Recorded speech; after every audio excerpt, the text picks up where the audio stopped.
Your Excellency, President Ranil Wickremesinghe of Sri Lanka, of course, my good friends, Penny Wong, Jai Shankar, Excellencies, ladies and gentlemen. It's great to be back, although I had forgotten that I've been here since the beginning in 2016.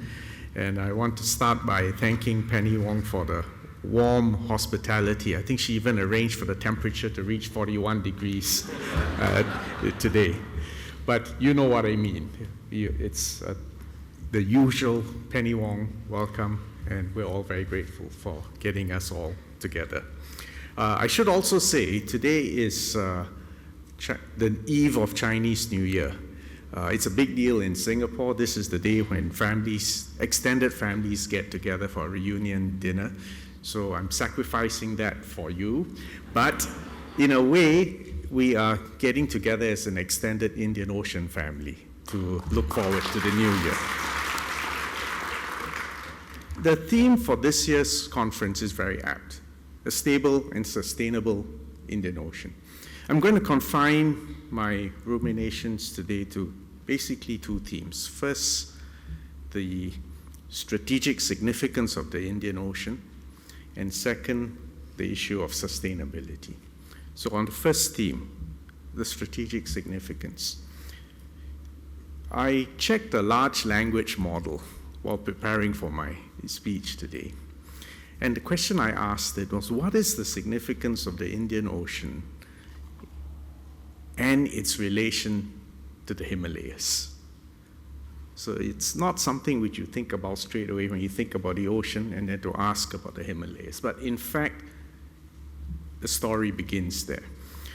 For almost all of recorded history, the Himalayas, 8,000 meters up, and the dense jungles of Myanmar served as a major, significant barrier, but not completely impermeable, between South Asia and East Asia, and even to some extent, Central Asia.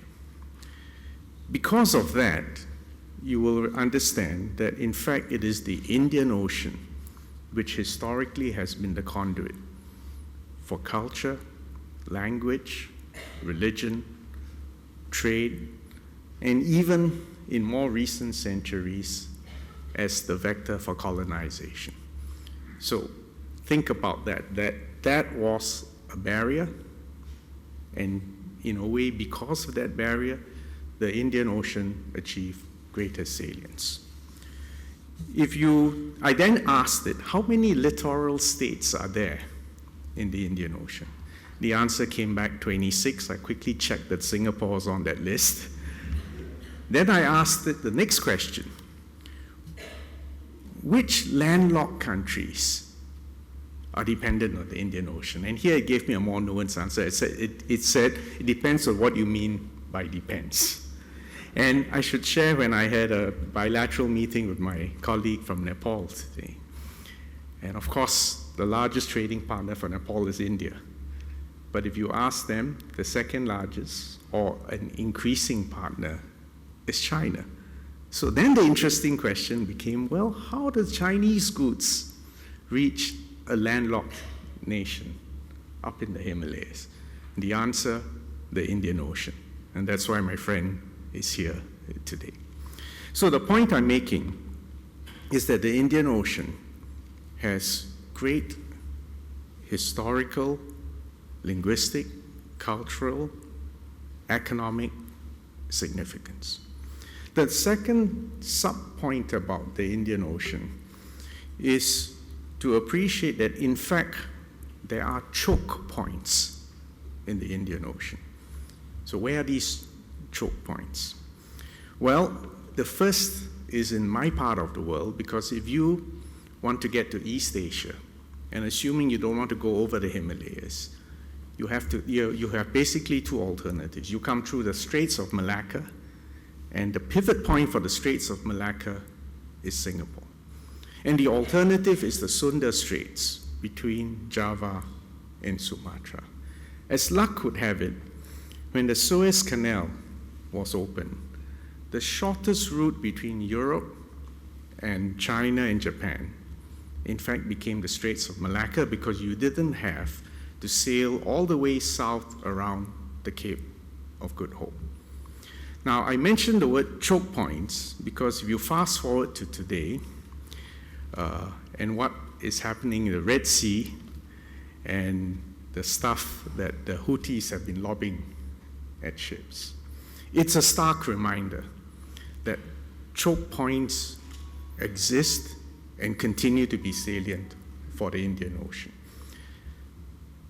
If the conflagration in the Middle East expands, and it's not just shipping through the Red Sea, which is affected, but also the Straits of Hormuz. And you've heard Ram mention just now, the significance is that about 70–80% of oil traverses the Indian Ocean, something like 50–60% of container traffic also traverses the Indian Ocean. And any outright conflict, or even the threat of conflict, immediately raises insurance premiums, or in the case where you have to divert and avoid the Red Sea and the Suez Canal, an additional, I think, 4,000 kilometers, 4,000 miles, and 12 extra sailing days to sail around Africa. This immediately means economic impact. For a small trading nation like Singapore, and last year I should add, we actually had a record year for our port. We, I think, we dealt with 39 million TEUs of containers last year. For those of you who are in shipping industry, you know this is a very big number. So when Singapore says, well, maritime shipping is important, I hope you understand it's not a debating or political point. It's our lifeblood. And that is why Singapore has always been a very strong proponent for the UN Convention on the Law of the Sea. And again, let me explain why this is strategic and this is not a debating point. The moment a ship leaves Perth or Colombo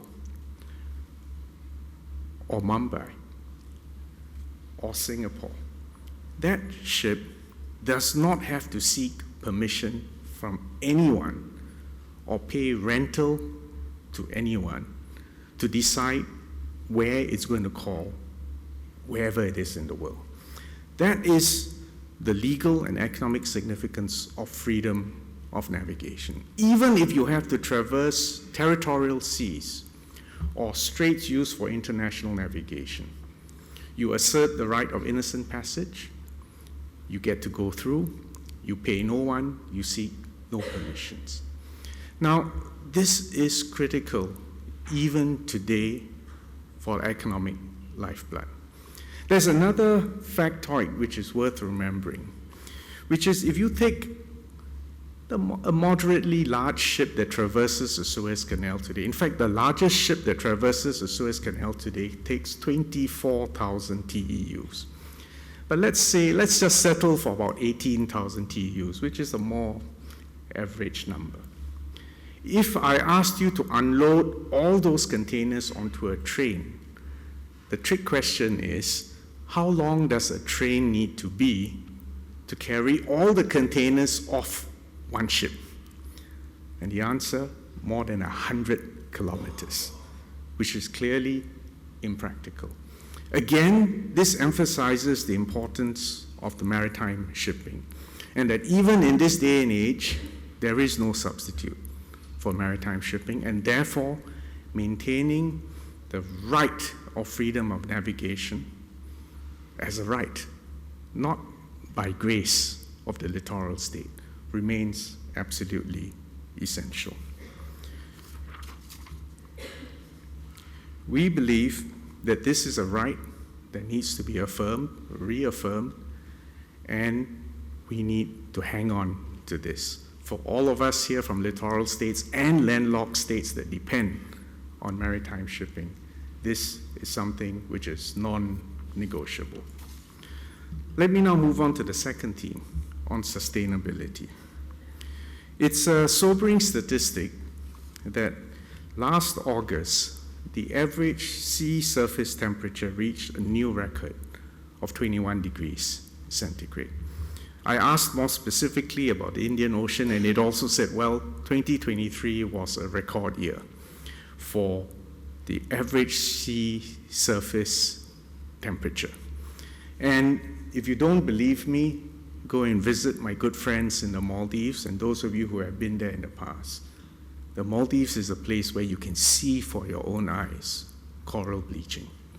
So there's no question that this is a clear and present danger.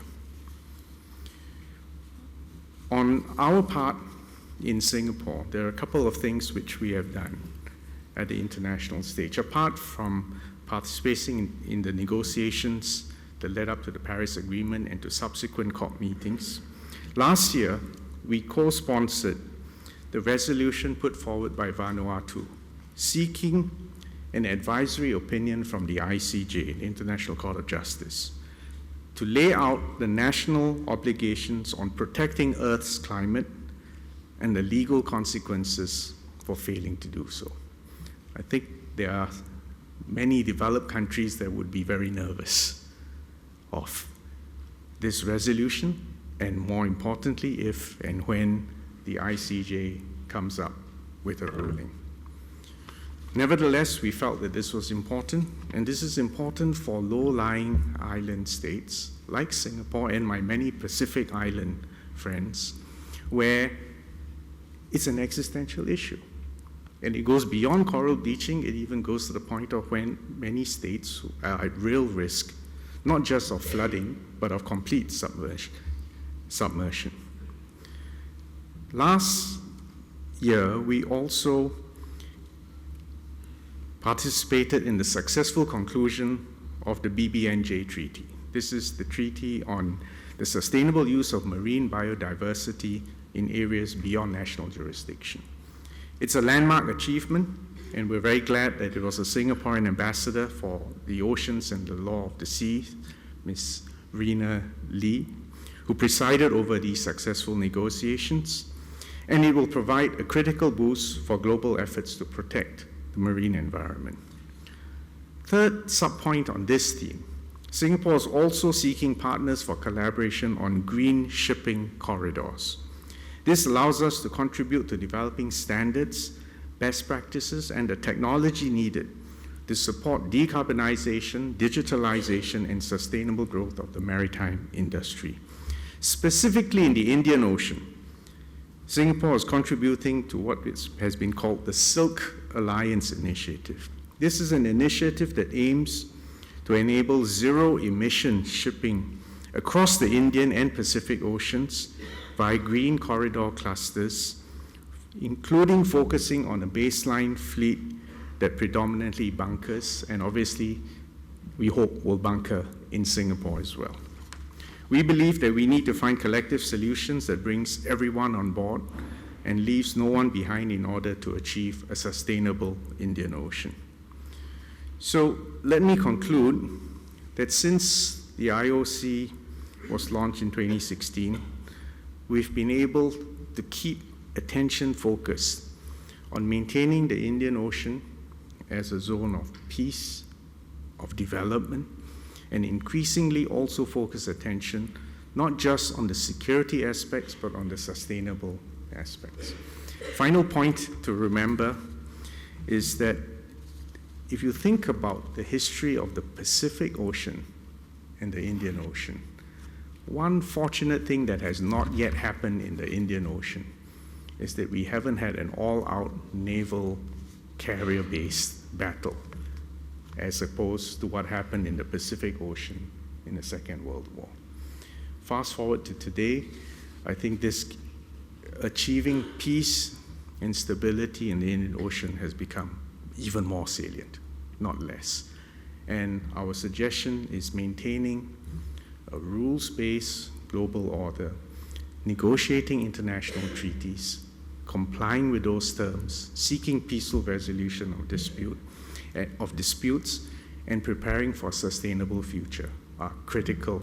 And I commend the organizers and Ram Madhav, the Indian Foundation, and thank you, Penny, again for getting us all together. Thank you all very much.